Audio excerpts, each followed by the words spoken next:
In the dense woods of Maine, nestled deep within the fog-laden forest, lies the town of Paranormal.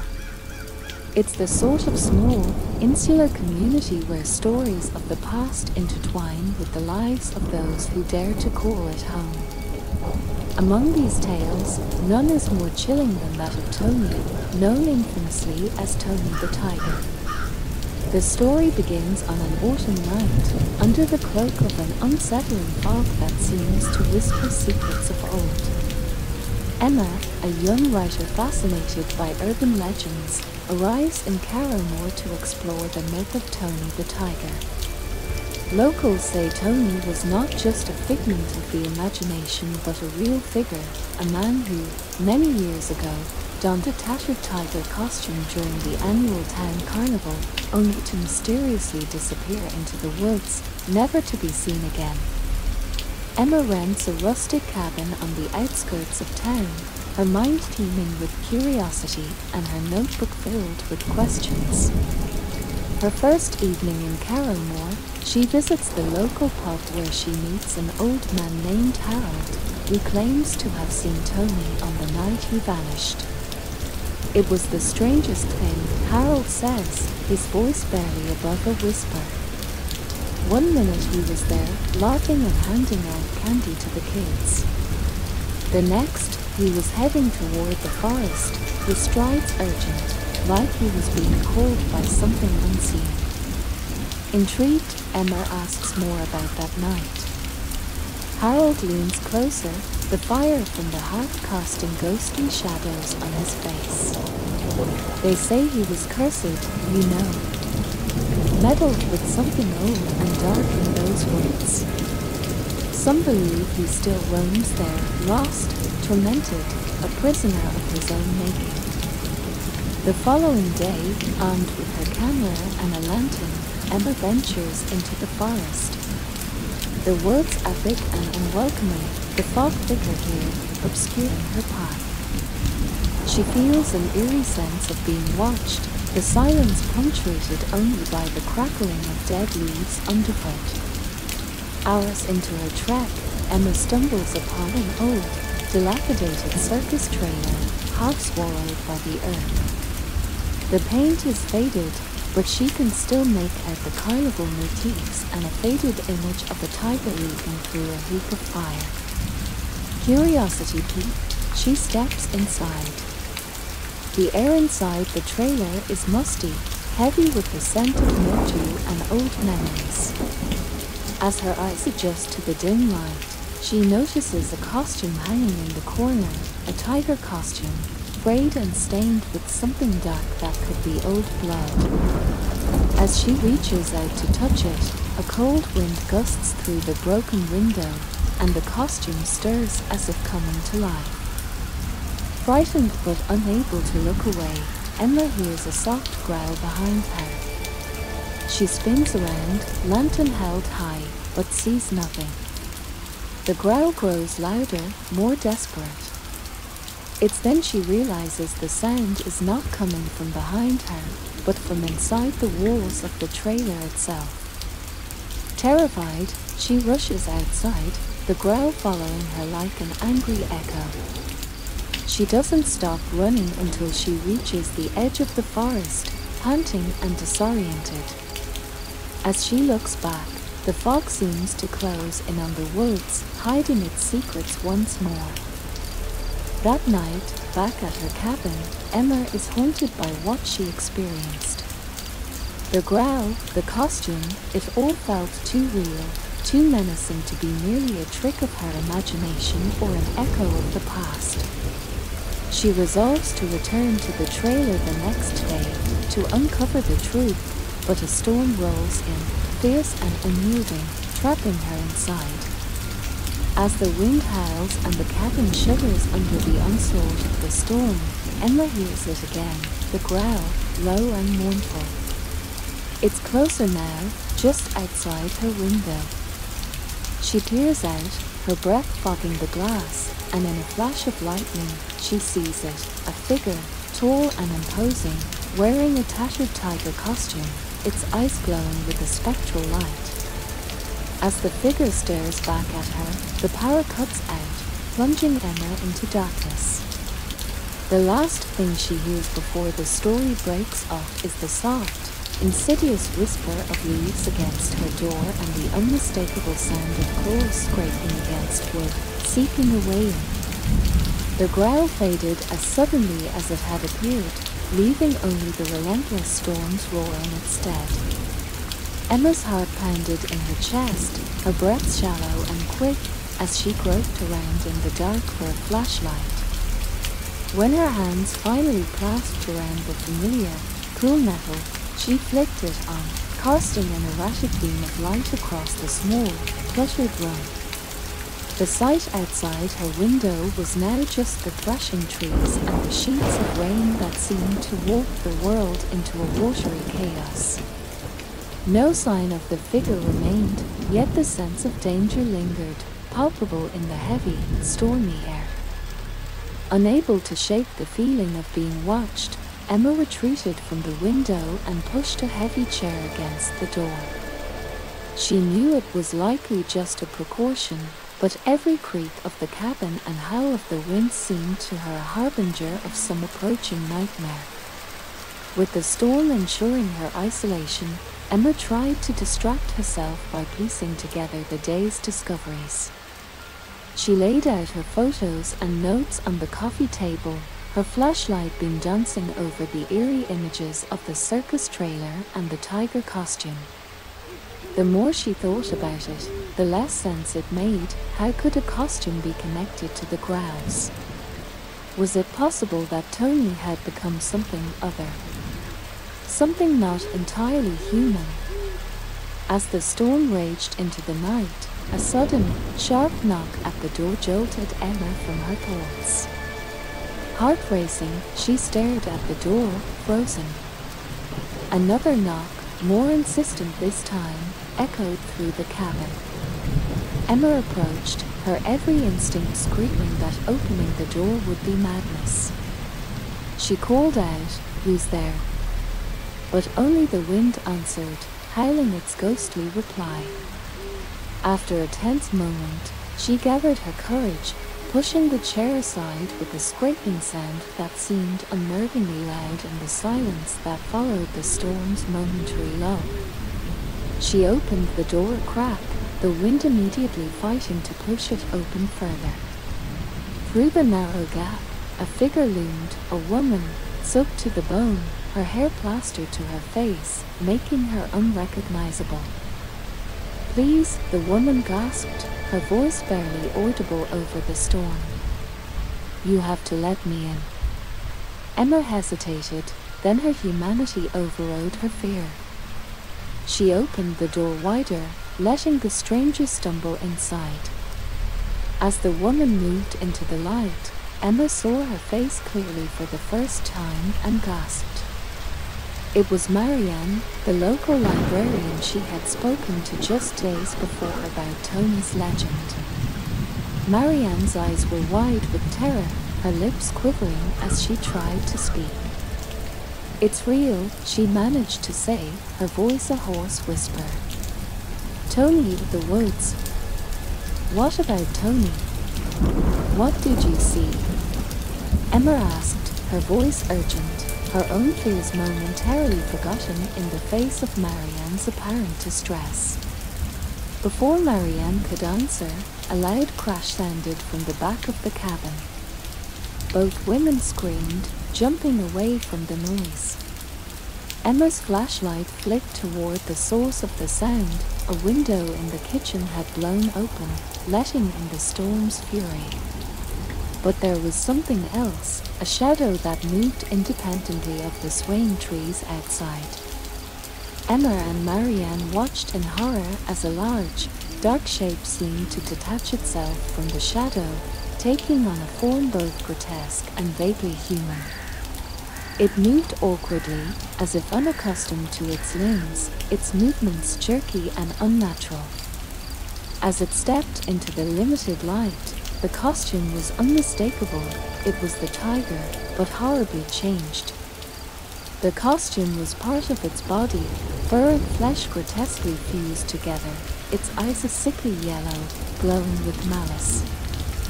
"It's him," Marianne whispered, her voice trembling. "It's Tony." The creature, Tony, if that's what it still was, moved closer, its growl a chilling mix of human anguish and animalistic rage. Emma, heart pounding, slowly backed away, her mind racing for a solution. Upstairs, she hissed to Marianne. "We need to hide."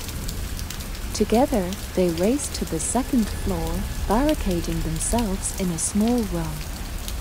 Below, the sounds of destruction grew, furniture overturned, glass shattered. Tony was searching, hunting. As they huddled in the dark, Emma whispered, "What happened in the woods, Marianne? Why is he like this?" Between ragged breaths, Marianne began to recount a tale even more horrifying than the legend of dark rituals and cursed transformations, a story that had started as a quest for immortality but ended in eternal damnation.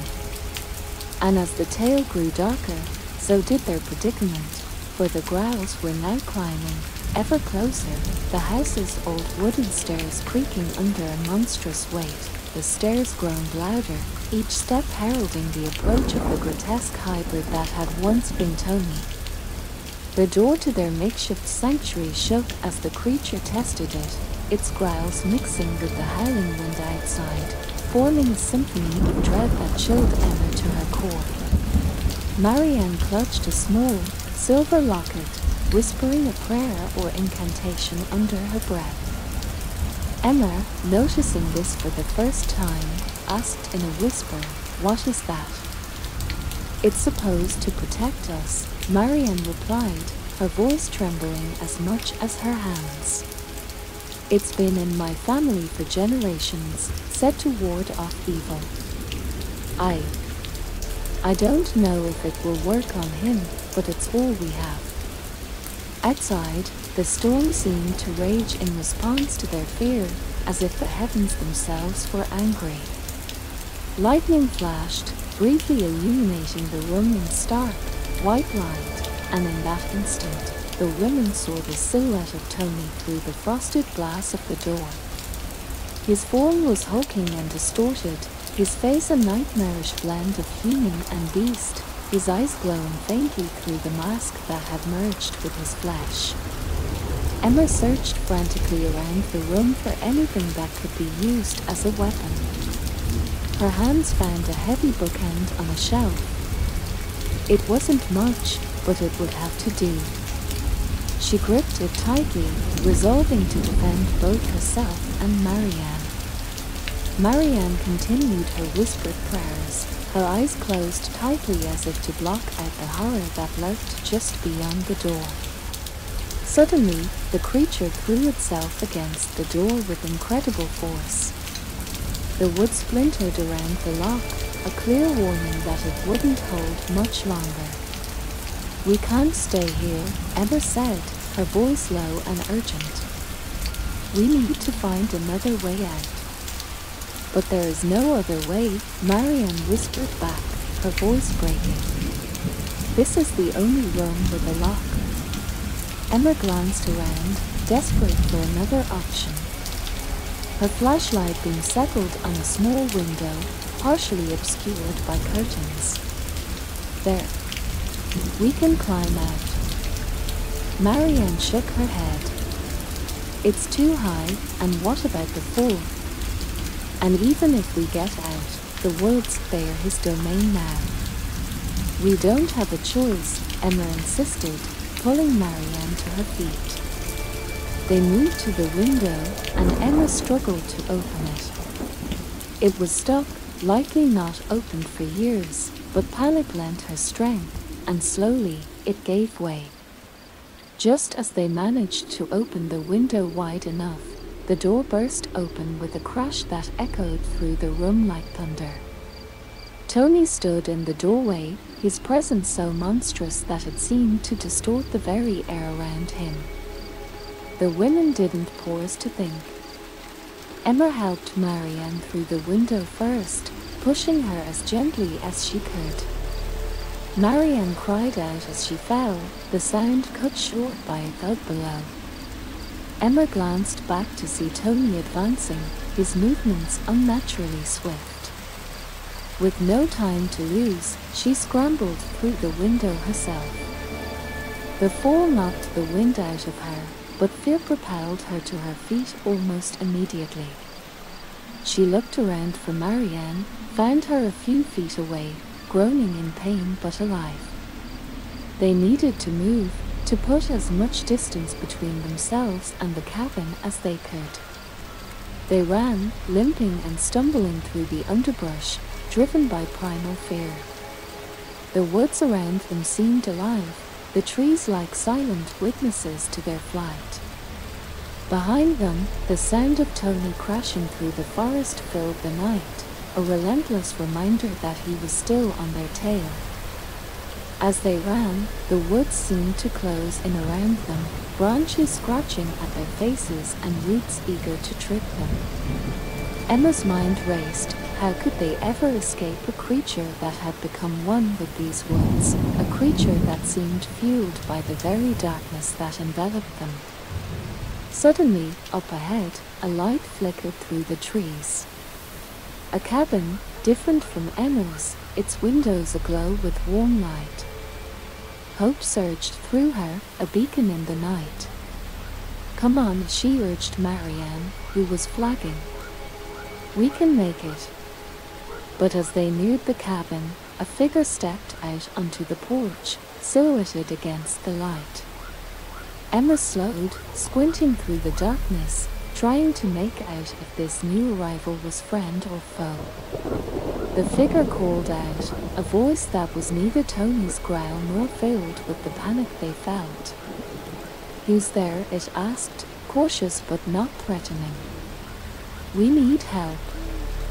Emma called back, her voice desperate. "Please, let us in." As they approached, the door opened wider, inviting them into the safety of light and warmth. They didn't need to be told twice. They hurried inside, nearly collapsing as the door slammed shut behind them, the sound echoing like a gunshot in the stillness of the cabin. The figure who had let them in bolted the door and turned to them, a lantern in hand casting long shadows across his rugged face. He was an older man, his eyes marked by lines of worry and nights without sleep. "Thank God you're safe," he said, his voice low and steady. "You're lucky to be alive with that thing out there." Emma and Marianne, too exhausted and shaken to stand, sank onto the nearest chairs, their breaths ragged and their bodies trembling. The warmth of the cabin did little to thaw the chill that had settled deep in their bones. "Who are you? How do you know about that creature?" Emma managed to ask, her voice quivering. The man set the lantern down on a sturdy wooden table, illuminating the quaint, somewhat cluttered interior of the cabin. "Name's John. And I know because I've been hunting that thing for more years than I care to remember," he replied grimly. "Hunting it? Why? What is it?" Marianne interjected, her curiosity overcoming her fear for a moment. John sighed, a sound of deep weariness, and began to pace the room. "It's a long story. That thing out there was once a man named Tony, yes. But he stumbled upon something ancient, something evil in these woods. Made a deal for what he thought would be power and immortality. Instead, it cursed him, turned him into that." Emma's mind raced, trying to piece together the fragmented tales and her own terrifying encounters. But why does it hunt? What does it want? "It's the curse," John explained. "He's bound to the woods, compelled to hunt and spread fear. It's part of the pact he made. Every few years, it grows stronger, and he becomes more beast than man, losing any remaining shreds of his humanity. The wind outside howled, as if mourning the fate of the man it once knew. The cabin creaked, the old wood groaning under the force of the storm that seemed to mirror their own turmoil. John continued, "I've tried to stop him, to end his misery and the threat he poses. But he's not just a man or a beast. The dark magic that holds him is strong. Too strong for bullets or blades." Marianne shuddered, pulling the shawl tighter around her shoulders. "So, what can be done? Is there no way to stop him?" "There might be one way," John said, pausing as he looked at them, assessing their resolve. "An old ritual, one that could break his curse. But it's dangerous, requires someone who isn't afraid to face him, to lure him into a trap." Emma felt a cold dread settle in her stomach. "Lure him? How? And what kind of trap are we talking about?" John walked over to a rugged bookshelf, pulling out an ancient-looking book bound in leather. He flipped through the yellowed pages until he found what he was looking for. "Here," he said, pointing to a faded diagram. "The ritual involves ancient symbols, a circle of salt, and a bait." "Bait?" Marianne echoed, her voice barely above a whisper. "Yes," John said, his eyes grave. "Someone he's hunting, someone he's already marked."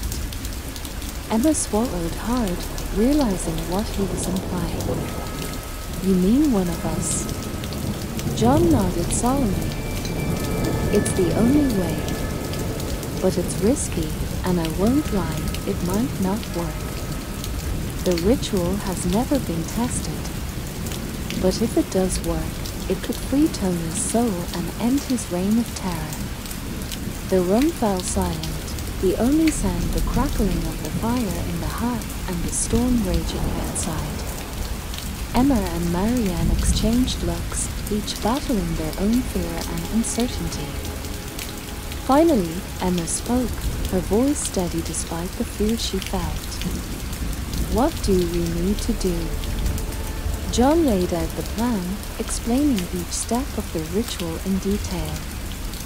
They would need to gather specific herbs and items from around the cabin and the nearby woods, items that held properties of protection and purification. They would draw the symbols as described in the ancient tome, and they would prepare themselves mentally and physically for what was to come. As they planned, the storm outside seemed to crescent, its intensity a reminder of the danger they were about to confront. But inside, the cabin felt like a sanctuary, a small island of light in a sea of darkness. They worked quickly, gathering everything they needed, while the wind and rain beat relentlessly against their windows, as if trying to break into their fragile refuge. With each item they prepared, the reality of their situation became more palpable, the weight of their task heavier. But there was a determination in their actions, a resolve forged in the shared terror and the slim hope that they could indeed end this nightmare. The cabin became a hub of frenetic activity as Emma and Marianne, guided by John's steady hand, prepared the ritual space just outside the cabin. They marked the ground with symbols, ancient runes whose meanings were lost to time, but whose power was palpable even to the uninitiated. Around this arcane circle, they poured a ring of salt, each grain shimmering slightly under the moonlight that now broke through the diminishing storm clouds. As they worked, the forest around them grew eerily silent, as if the very woods were holding their breath. The air became thick, charged with a palpable tension that seemed to press against their skins. Even the elements seemed to sense the gravity of what was to come, the wind whispering through the trees with a mournful note. With the circle prepared, John handed Emma a small, crudely fashioned amulet, an artifact he'd kept hidden away for just such a desperate measure. This, he said, his voice low, was crafted by a shaman who knew of the dark forces at play in these woods. It's supposed to offer protection to the bearer during the ritual. Keep it with you at all times. Emma nodded, clutching the amulet tightly, feeling its coarse texture biting into her palm, a constant reminder of the stakes they faced. She was to be the bait, a decision that had been made with solemn nods and silent prayers. Marianne, though terrified for her friend, had accepted the role of completing the ritual with John, chanting the incantations and maintaining the integrity of the circle. As the moon climbed higher in the sky, casting a ghostly light over the scene, Emma took her place in the center of the circle. The forest around them was quiet, too quiet, and every rustle in the underbrush sounded like a herald of doom. Emma's heart pounded in her chest, each beat a drum roll to an unknown finale. John and Marianne began the ritual, their voices melding together in an ancient chant that seemed to vibrate through the air. Emma felt the amulet grow warm against her skin, a sign that the ritual was taking effect, the protective magic beginning to weave around her. Suddenly, a low growl pierced the silence of the night, a sound so filled with pain and fury that it made the hairs on the back of their necks stand on end. Tony was coming. The creature that had once been a man, now a monstrous shadow, moved through the trees with an unnatural grace, its eyes glowing with a malevolent fire. Emma stood her ground, though every instinct screamed at her to flee. The circle of salt glowed faintly, the runes shimmering with a light that seemed to pulse in time with her heart. Tony stopped at the edge of the circle, his growl turning into a snarl as he paced, looking for a way in, his form a grotesque parody of the human it once was. The chanting grew louder, more urgent, as John and Marianne poured their will into the incantations. The air around the circle began to shimmer, a visible manifestation of the power they were summoning. Tony roared, a sound of defiance and despair, and lunged at the barrier, only to be thrown back by a force that crackled through the air. "Keep going," John shouted over the roar of the creature's frustration. Emma, despite the terror that clawed at her chest, focused on the amulet, on the circle, on the hope that this nightmare might finally end. The creature, driven by a rage that was both human and otherworldly, attacked the barrier again and again, each attempt more desperate than the last. But the ritual was reaching its climax, the symbols on the ground blazing with light, the air thick with the power of ancient magics. And then, as the final incantation was spoken, a blinding light erupted from the circle, enveloping Tony in a column of radiant energy. His roars turned to cries of agony and then, just as suddenly, to a wail of pure, unadulterated sorrow. The light intensified, becoming almost unbearable to look at, and when it finally faded, the creature that had been Tony was gone. In its place, lying at the edge of the now dimming circle, was a man, naked and shivering, his form curled up in a fetal position. The ritual was complete, but the true end of the story, the consequences of their actions and the fate of the man who had been both beast and victim, would only be revealed with the coming dawn. As Emma, Marianne, and John stood around the frail figure, the first light of morning began to wash over the forest, promising a new day and the continuation of their story.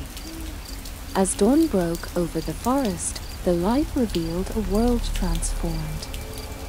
The once menacing darkness retreated, chased away by the soft morning hues that painted the sky in shades of orange and pink. The air was crisp, filled with the fresh, earthy scent of dew-laden foliage. The storm had passed, and with it, the oppressive fear that had gripped the woods seemed to dissipate. Emma, Marianne, and John stood in silent vigil around the man who had once been a terror in the night. Tony, now returned to his human form, lay unconscious, his chest rising and falling with the steady breath of life. The scars of his ordeal were etched not just on his body but deep within his eyes, which fluttered open to reveal a confusion and fear that spoke of a soul wrenched back from the brink of oblivion. John, ever the protector, knelt beside Tony, offering a blanket to cover his frail body. Tony's gaze met Emma's, and in that brief exchange, there was a silent acknowledgement of the ordeal they had shared, a bond forged in the crucible of unimaginable horror. "We did it," Marianne whispered, her voice a mix of disbelief and relief. "We actually did it." "Yes, we did," John replied, his voice firm yet weary. "But we need to be cautious. The ritual worked, but we don't know if the effects are permanent. We must keep watch, ensure that the curse doesn't take hold again." Emma nodded, her mind already racing with plans for the future, ways to guard against the darkness that might still linger in the shadows of the forest. But for now, there was a palpable sense of peace, a feeling that they had indeed turned a page on a dark chapter of Paranormal's history. As they helped Tony to his feet, guiding him towards the warmth of the cabin, the forest around them seemed to watch in quiet approval. The birds sang a little louder, and the trees stood a little prouder, as if nature itself was healing from the scars of the curse. Back in the cabin, over cups of steaming coffee, they discussed their next steps.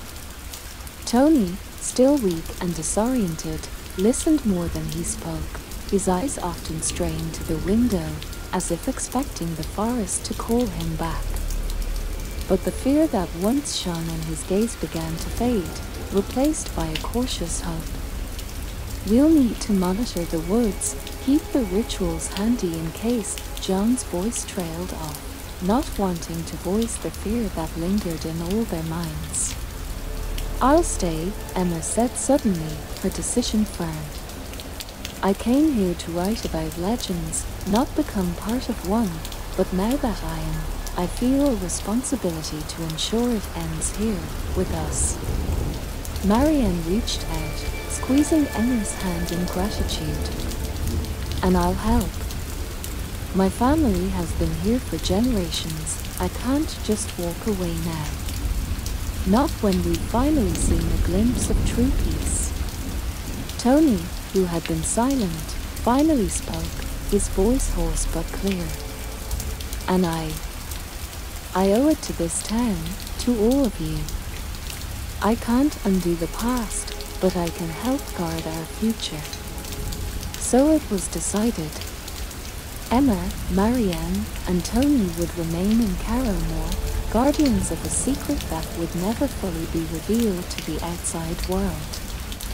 They became the unseen protectors, wardens of the night, keeping watch over the forest that had once harbored a darkness too terrible to fathom.